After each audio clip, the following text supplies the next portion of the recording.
Welcome to Sound Values, powered in part by LSA Burger and Classic of Denton.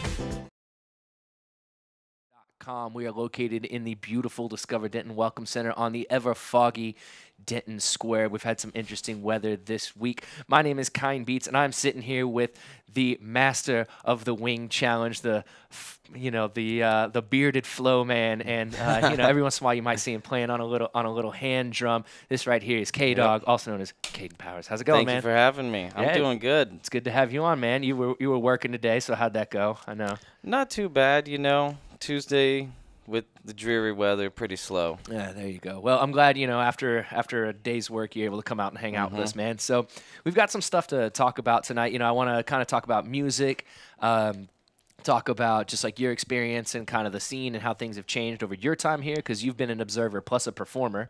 Yep. And then also the thing you guys are going to be doing at Backyard, the second Wing Challenge. We'll talk about the first one and what you've learned and kind of like how we're going to adapt in this next Wing Challenge and see what we're doing. But let's just kind of start off at kind of a basic question, man, is what brought you to Denton?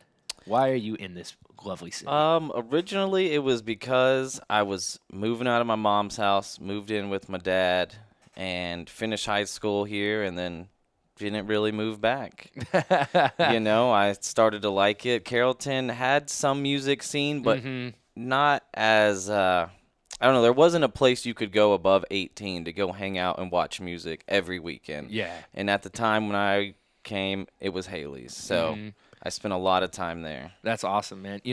Haley's was one of the first places like I started going when I moved up here. And when I was in high school, I drove up here trying to find Haley's to go see a group. And back then, we didn't have our GPS on our phone. We were still using MapQuest. Oh, and man. we were expecting some big venue. We were young. We were naive. We didn't know. The only concerts we had ever been to were big ones. Yeah. And, of course, Haley's was this just little side street. It's hidden in the side street. Yeah, it's and hard we were easy to looking and miss. looking, and I finally remember we went into J&J's, and they told us where it was. So, Haley's has been good to a lot of people, man. It was.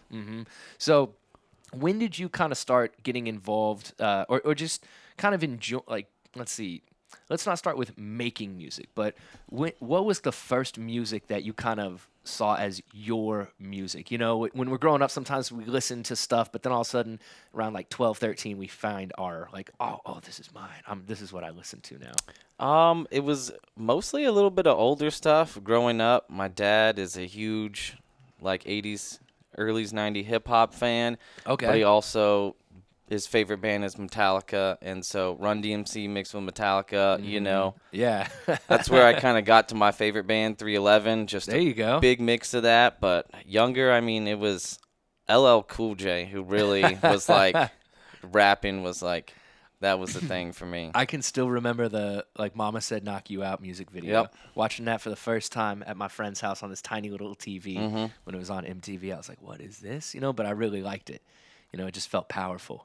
And like it had meaning. Yeah, I think it was the album he did, I think Bigger and Deffer. I think it was like 1987. Nice. The year I was born. There we go. Oh, I was too young for that. But my dad had his tape decks like that. And 12, 13, 6th grade, Green Day.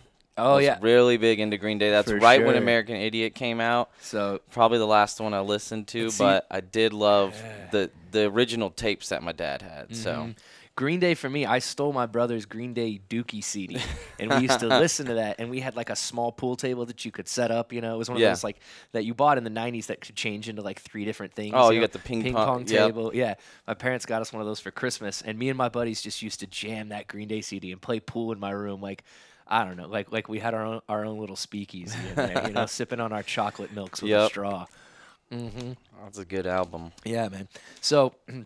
You said 311 was your favorite band, right? Okay, so is it still? Still currently, yes. I wouldn't say I listen to them as much as I did. Yeah, but the respect and love is still there. Yes, and they're still making new music and stuff. I guess like any band, it's evolved over. They've been around since I think 1989. Yeah. So a long time. 28 years. Yeah, that's a long time to be making music, man. And a lot of people think, their favorite artist. They change over time, and they won't start to like their music, but the person themselves changes. So I don't really.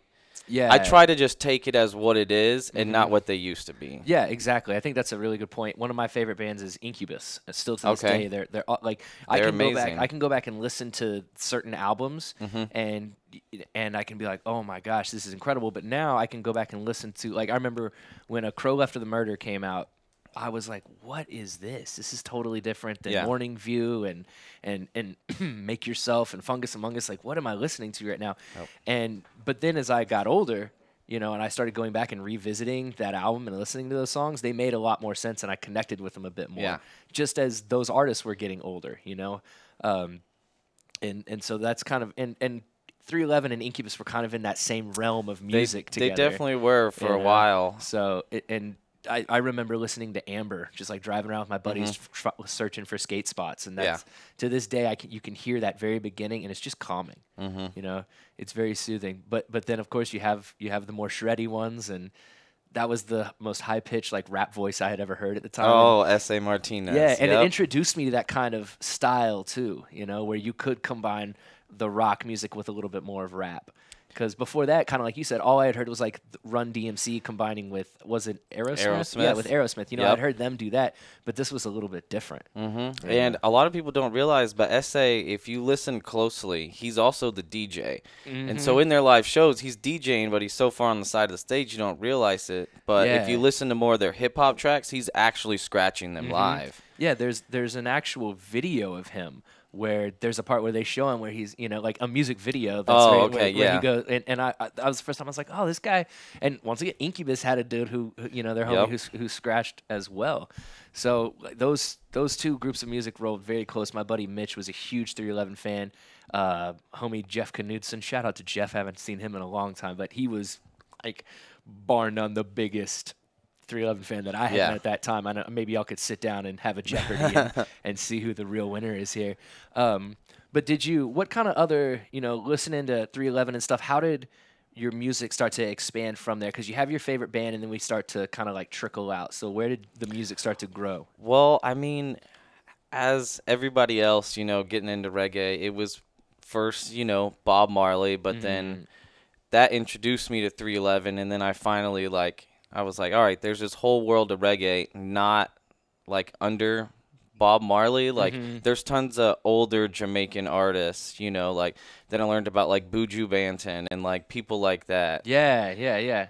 And so because, it was so, I guess, not culturalized. It was just, it was the face of doing some bad things. Yeah. And at that time, that's what everybody was doing. So, and then bad things. Except it was like very fun, positive music. Yeah, exactly. A lot of influence. Probably my sister.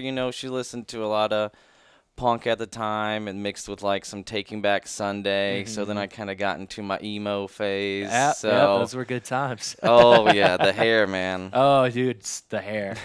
The hair was good. This is the best part about it. Exactly, man. That's why, like, if I ever have a son and like he decides to pull his hair over his face, it's cool, man. I did it one time too. I did it for a little bit. Got in so much trouble. Always teach, move your hair out of your face. Yeah, move your hair out of your face. Move your hair out of your face. At first, my pants were too saggy. Then my pants were too tight. My hair was too short. Then it was too long. I could never get it right. My jackets were too studdy, or they were too like I looked like a librarian. I could never pick my styles, man. Oh man, the tight pants. I remember I would take my sister's hand-me-downs and wear those. Oh. Yes. So like real girl pants. I was working at a school the other day, and one of the kids, his sister, I remember I was like, hey, it's good to see you got your pants on straight, because he had them on backwards one day, and his sister was like, those aren't even his pants, they're mine. Oh, I was that's like, great. What? And he was like, he said he kept getting in trouble for his pants being too big at school, so he just took his sister's because they fit him better and they wouldn't fall down. Oh. I was laughing so hard, because he looked like he was wearing emo pants. Yeah. I don't know if you've ever seen like a 9-year-old looking like an emo kid, but it was something like it was cracking me up. And then his sister just say, "Those are mine." I was like, "Oh no." This boy steal. You can't be doing that, man. That'll get you into trouble. You can't be stealing your sister's clothes. Oh yeah, I don't remember stealing them, but if I did, I probably got in trouble. The Yeah. hand-me-downs, dude. That's classic. That's awesome, man. So, listening to all of this different types of music, from Metallica to hip hop to reggae to punk to then more of the pop punk stuff too, how did this start to mold the sound that you kind of wanted to make or take part in? I've always wanted to make, I've never really wanted to be per se like a rapper, but I wrote a lot of poetry in high school and stuff, and it just kind of translated. For sure. I mean, any mix of music, I love the jazzy hip hop now. Along, the Breakfast Yeah. Boys do a lot of that stuff. So it's really just a mix of where you can sing, you can rap. I like bands where you could explore anything and it might sound good. Yeah, for sure. And so we were talking before the show went on about how we both kind of got involved with not only performing music in Denton, but also just seeing music and knowing where to go. So where did you kind of start to find where you liked to see music and where you could go and find those shows? Well, I think the first show I probably went to, it was a house show, and I had found out about Stu Brutal. Oh yeah. And just from one of his videos or something, and then they posted like open invitation, and it was a hip hop show. That's where I met Richie Flo as well, Pudge, like Nice. And then that's where I ran into Kyle, who's now one of my best friends, and he was the only other person up front, like really getting into the music. Everybody's back, just chilling, and then he told me about Haley's, and then started going there. And Haley's was the only other place you could go that was 18 and up. Andy's would do it sometimes for their bigger shows, but really, Haley's was the only place. I mean, a lot of house shows, but I grew tired of those fast. Yeah, those could get pretty sweaty and in the small houses with 80 people. It could get pretty gnarly. I had quite a few of those that I played when I first moved up here, and I had to really, really, spread out my speaker stands, because those things could get toppled from any number of things, from a random fight to people just getting crunk having a good time, So, now so when did you start to how did you start to get into making music? Because Feeney came out with his album through Gitmo, which he put that out as well. Richie Flo has put stuff out. And that's where I would kind of see you rapping at first, is you would be up there with Feeney. And just having a good time with him, and then seeing you with a couple other bands. How did you kind of start to work your way into playing music rather than just seeing it? Well, at the time, it was me and Dubo and Sergio. We would just go on the square and jam, or just be at a house, and they were like, well, you know what, let's go to an open mic one time. Okay. So back when Banters was still around, well, that's where we got all our first open mic experience. And then I remember them closing, so we would go do open mics at Andy's, and then we were just playing all covers at the time. I think Sergio had a couple originals that he was doing, and we would just pretty much follow his lead because he knew the most. And then then we hooked up with Jared. Okay. And then that's when we kind of started Sergio We Compadres, because Jared had the knowledge. He's veteran in the town, played in plenty bands. You know, he knew sound. So he definitely helped us evolve into actually a band with originals. Yeah, that's what's up, man. So how did you kind of were you kind of nervous at first, or were you just kind of were you all right, let's this is fun, this is I've been wanting real to do nervous. this. I think the first open mic, we went up there with the smallest hand drum, about that big, for me to play. And then when I get in there, I think it was Matt Grigsby, he was running the open mic, and he was like, you can just use our house one. I've never really played the hand drums before, so this was just me picking it up. And then Ghost Note, the drum store, they had that box one that I usually play, and Dubo was walking by, went inside one day, and he's like, dude, you got to check this out. So I drove there after work, bought it, and then just started playing that. That's what's Kind of up, taught man. myself how to play the hand drums. Very cool. Well, then, shout out to Matt Grigsby for the kindness. Yes. And the Ghost Note, who's no longer on the square, but is No. just a little further off. They needed more space, which is a good thing. Yeah. It's a good thing when a business needs more space. So, the first time, like we were talking before the show, I was saying, like, the first time that I can remember seeing Sergio and Y Los Compadres was at Backyard. I think that was the first time that I actually saw you guys there.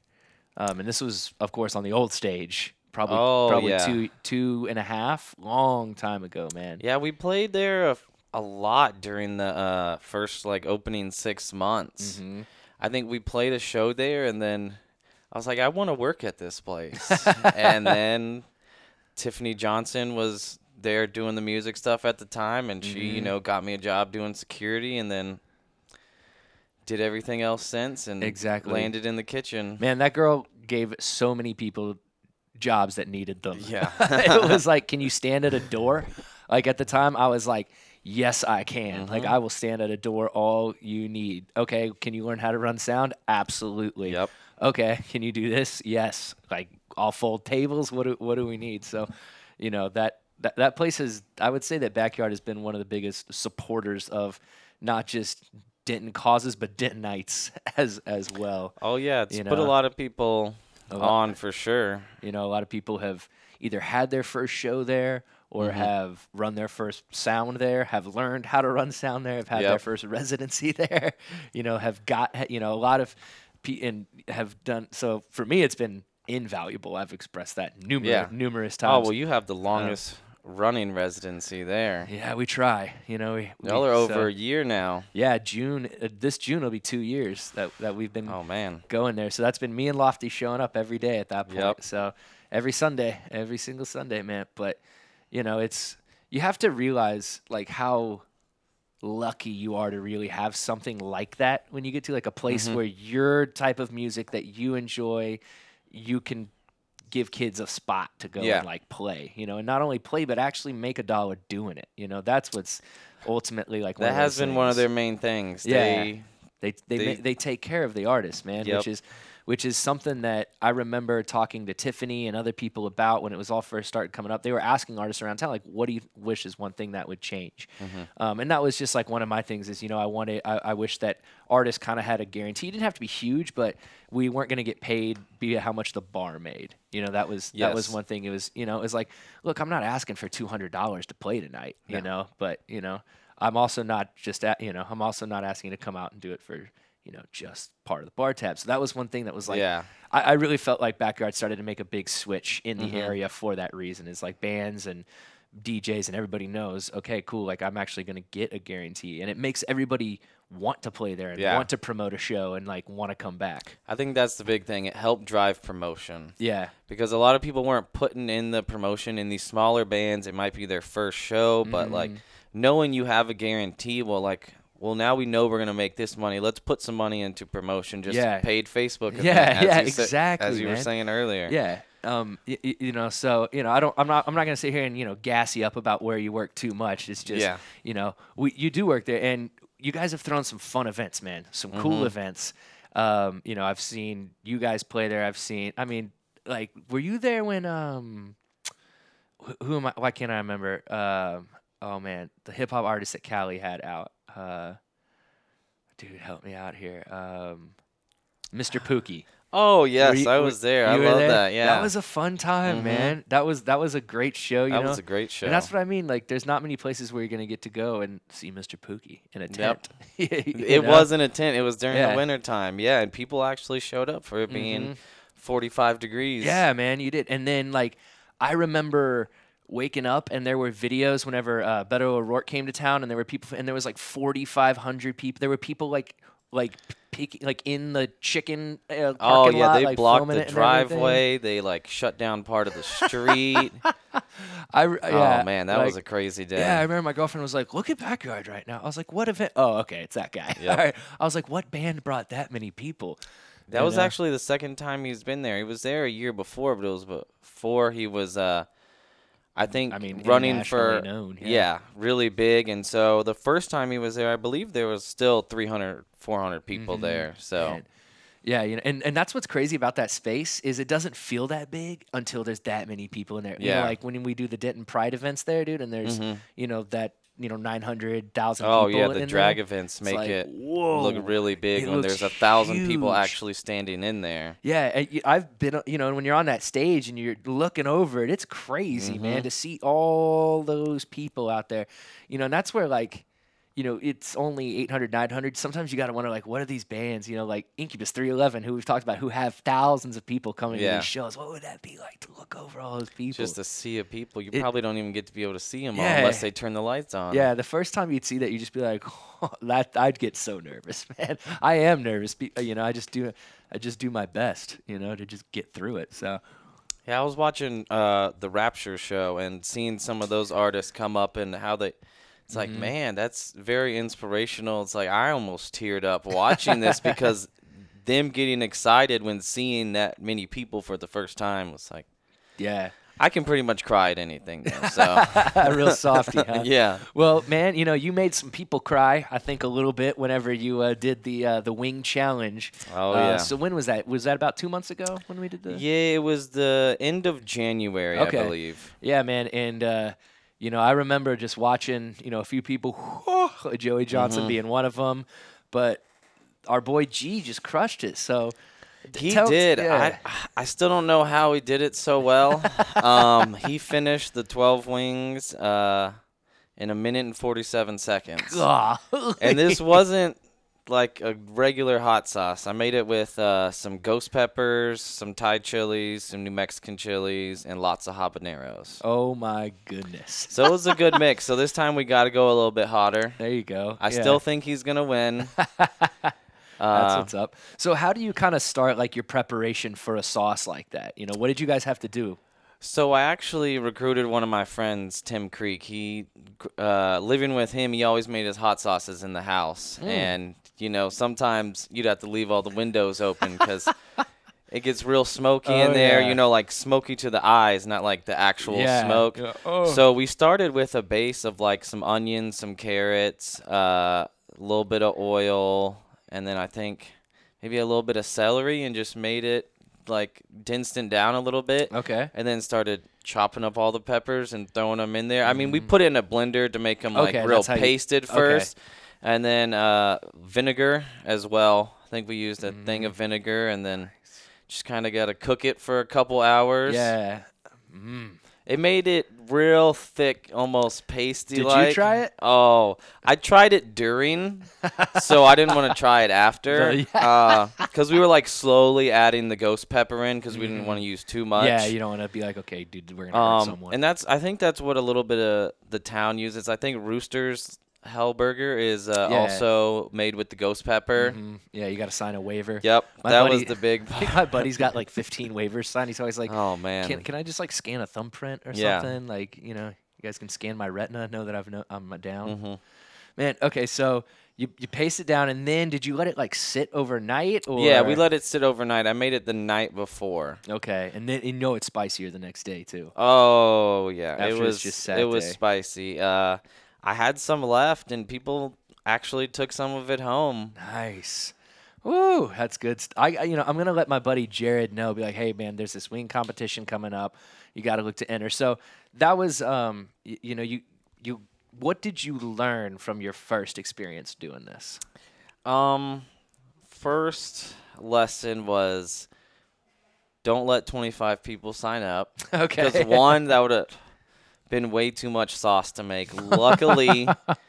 Luckily, only 10 people really showed up to participate. So Okay. that Yeah. was good on It's me. actually a good size, the Yeah, 10 so I people. think I'm going to keep it 10 to 12 this time. Okay.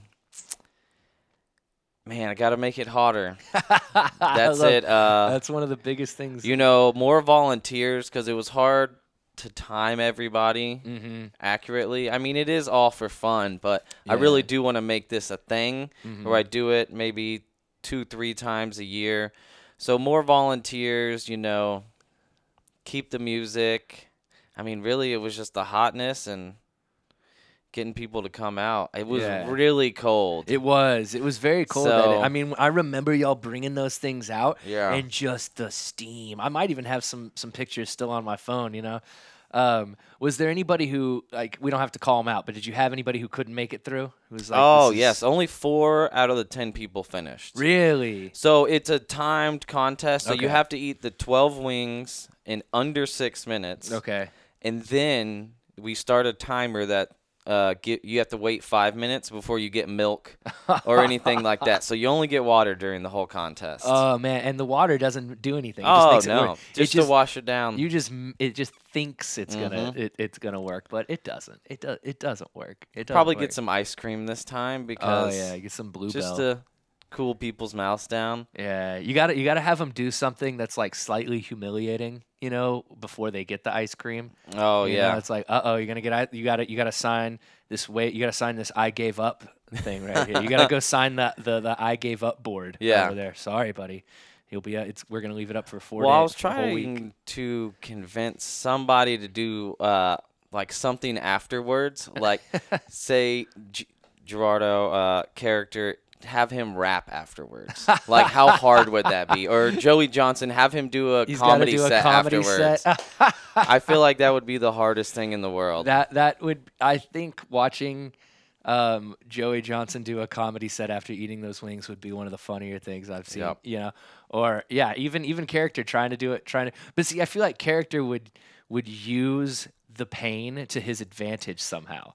That is true. I've seen him jump off lots of stages Yeah. on purpose onto flat ground. Yeah. Like, He'll just do that type of thing. yeah, you know? he's an intense musician, but it really adds to his performance in a good way. So Yeah, and it probably adds to the intensity of him eating those wings. yeah. Because I remember, man, everybody was going, and then all of a sudden he was done. It felt like no time at all. Oh And- yeah, I was not ready. I did not expect it whatsoever. Cause I let him try this one hot sauce I was buying just to see how hot I needed to get. Mm-hmm. And this one, I think, was like 750,000 Scoville. So the one we made was around 1 million, and it still didn't phase him. Oh, that's awesome. I will say a lot of people, you got to remember, like, don't touch your eyes. Oh. Make sure to wash your hands before you use the restroom. Absolutely. Tons of people do that on hot ones, and I think it's hilarious. I had an experience one time, man, where I was eating a really spicy bowl of ramen, and I was slurping a noodle, and it flicked like the spice into my eye. Ooh. And I remember, like, I rubbed this eye, and it made it worse, and then it spread over to this eye. Oh, And so I man. had to go into the bathroom and soak 2 paper towels and just press them against my eyes. And imagine, like, you walk into a bathroom, because this happened to this guy. He just walks in, turns, and sees, like, me. I'm just like this. And he was like, "Are you okay?" And I was like, "No." No. And he was like, "Oh, man." He's like, "What happened?" I was like, "I flicked some ramen spice into my eye or something." He's like, "Oh, that's the worst." Like, this is a common problem that Yeah. he had experienced. And what's funny is when I finally could take the things down, I worked at Sun and Ski Sports at the time down in Austin. This is where this was. And I had sold that guy a bike like 2 days before. And he was like, I "Oh, bet he what-" got a laugh He out was of like, that. "What's up, man?" I was like, "Oh, this is embarrassing." So I've always enjoyed like spicy wings, man, but I don't know if I can handle that type of stuff, man, where it's that million. My buddy Jared won a jalapeno eating contest. He ate 8 jalapenos in 1 minute. 8 whole jalapenos. Oh, man. So he's the other guy who I'm saying maybe he should enter this competition Yeah. and see what he can do. But you never know. Roasted jalapeno is a little bit different than that salsa you're talking about. Yeah, the ghost pepper is, I think a regular jalapeno is around like 12,000. Yeah, So, the we're- ghost pepper is 1 million. It's a pretty big jump. So have you ever had or heard of the ghost pepper Pockies, Paqui chips? Dude, those things, they're addicting. They're so hot. I But, don't like, think I you'll- could eat them. I get the uncontrollable hiccups Oh, off yeah. jalapenos. So I'm not really, Dude. I like spicy food, but I can't really That handle happens- it. So so what kind of got the wing challenge going though? If you're not really a spicy guy, what brewed the idea? hot ones. Hot ones? You were like, The TV show on YouTube, and then I like watching competitive eating contests, so I kind of just used their format for okay. the big one in the United States, and then I saw this guy. He ate 212 wings in 12 minutes for the quantity contest. And now they trim theirs up. They cut all the cartilage and stuff Okay. where it's just meat on the bone. But still 212 wings, and he couldn't have been bigger than me. Oh my goodness. And I'm like, I wonder if people can actually do this. There's someone in Denton who Yeah. can really do this. I've heard there's a few, but man, Character ended up winning the quantity contest as well. I love it. I love it. That's good. And so, do you have you called in your buddy, but now that you've kind of learned a few cooking things, have you found yourself in the kitchen a bit more? Are you trying to brew up this sauce yourself this time? or- I'm gonna try because I don't think he will be in town, so Okay, it's there gonna you kind go. of force me to do it either way. But I mean, honestly, once I realized how it was done, I mean, I could have easily looked up a video, but it was just a lot more fun to do it with a friend. yeah. And then he took part in it as well. Yeah, he absolutely. he was gonna do the spicy challenge, but he was trying the hot sauce all day, so he already kind of felt it. So he wasn't gonna. I'm sure his tongue it was participate. numb. Yeah. At a point, man, he was like, "Okay, I've had enough." I think I can figure it out this time. I just haven't pinpointed what pepper I want to use this time. Okay, very nice. It's gonna be in the range of 1.2 to like 1.4 million though. Okay, cool. And so we do have some music going on that day as well. So we've got music, yeah. but then what's the format of this one gonna be like? Hopefully more organized. Okay. So I probably have the DJs playing maybe during the contest as well as before and after.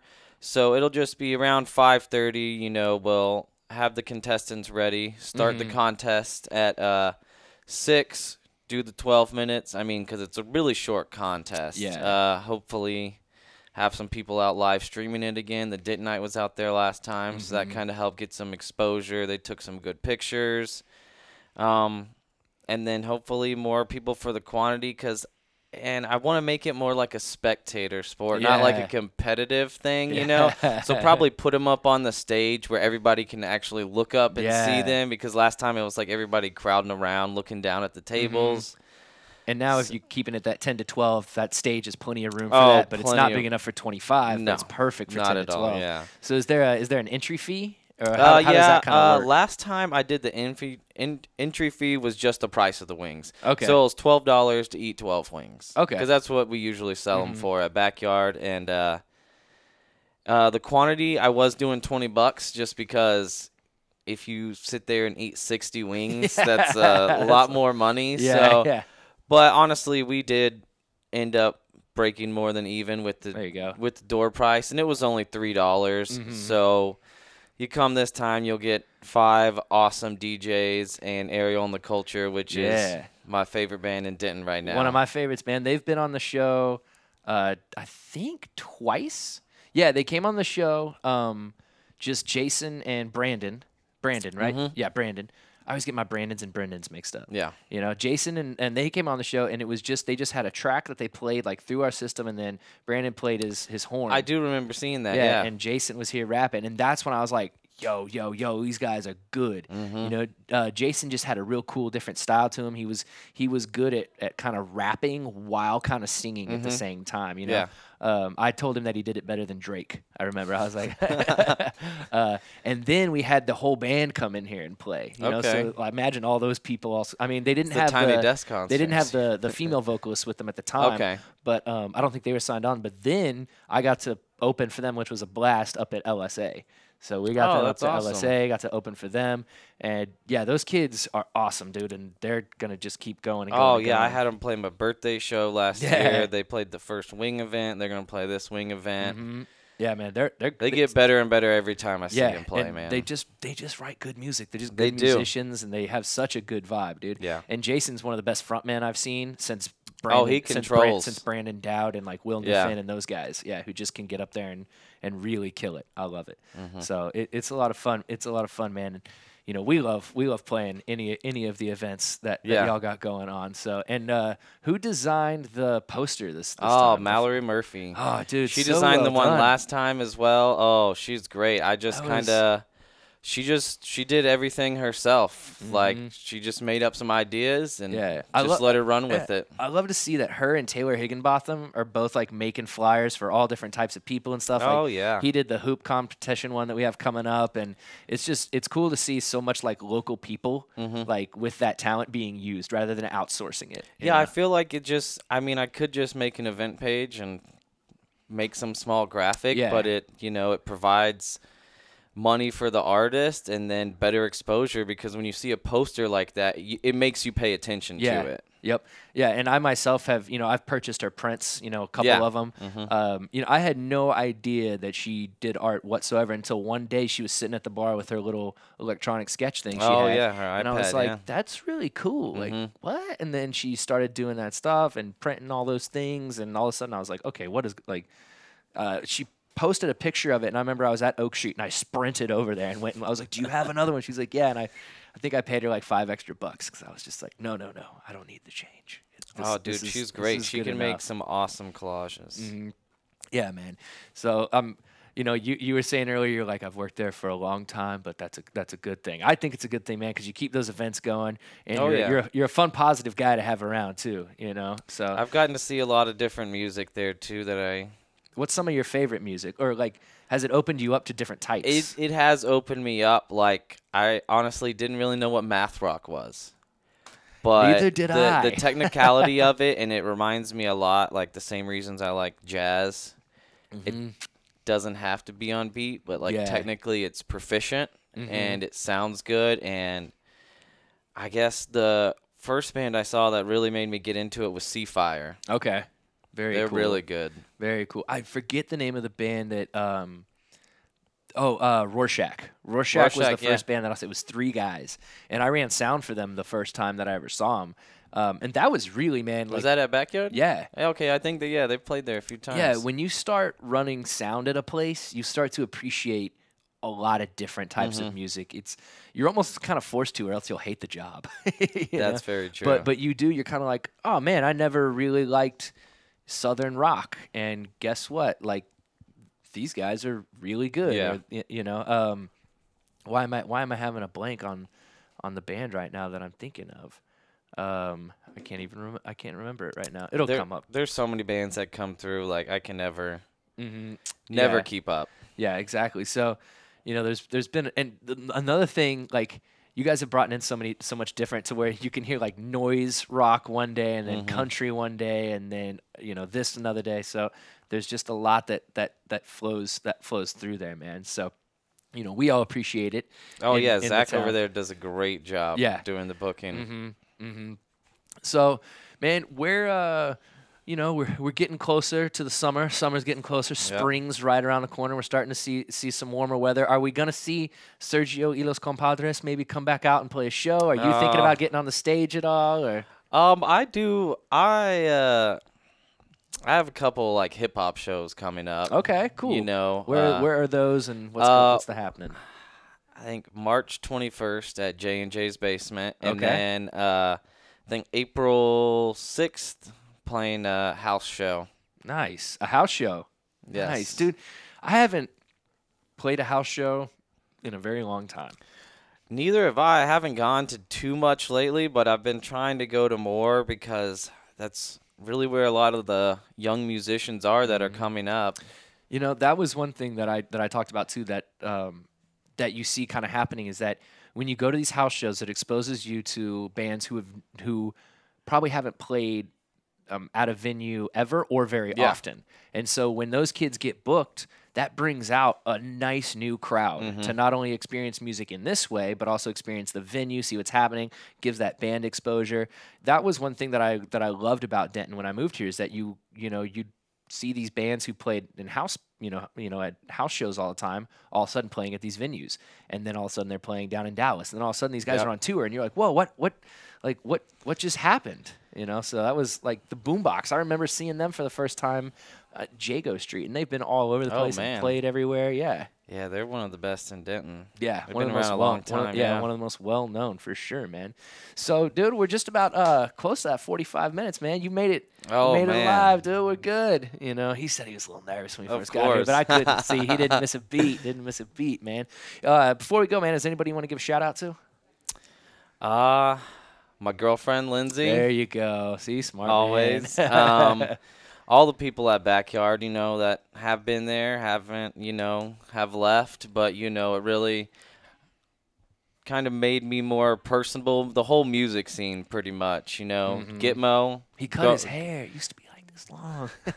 Going to all the shows that Gitmo was putting on really got me introduced and talkative with more musicians and bridged a gap, between just them being a musician to becoming a friend. Yeah, definitely. You Definitely. I think, that happened with myself and Pudge and Richie. Because first time anybody ever asked me about Richie Flo, I was like, I don't really know much about the dude. I was like, he's got a pretty wild album name. Yeah. I was like, so I don't know. I was like, I'll sure run into him eventually. And they're like, what do you think about Fab Deuce? And I was like, I have never heard of that group in my life. What is a Fab Deuce? What is it? And then, of course, I meet Pudge, and I met all those guys at the Octopia and all that. And because this was an interview for Octopia, so I've experienced it very similar for you, from where they became guys who I went and saw to they became friends and now, like homies that you chill with. So, it's an interesting and a fun thing. Fun place. Good times to live. It's awesome I here. enjoy it. Yeah, man. But, dude, thank you so much Thank for coming you, out, man. dude. And before we go, one more time, when is the Swing Challenge? April 28th. April It's the 28th.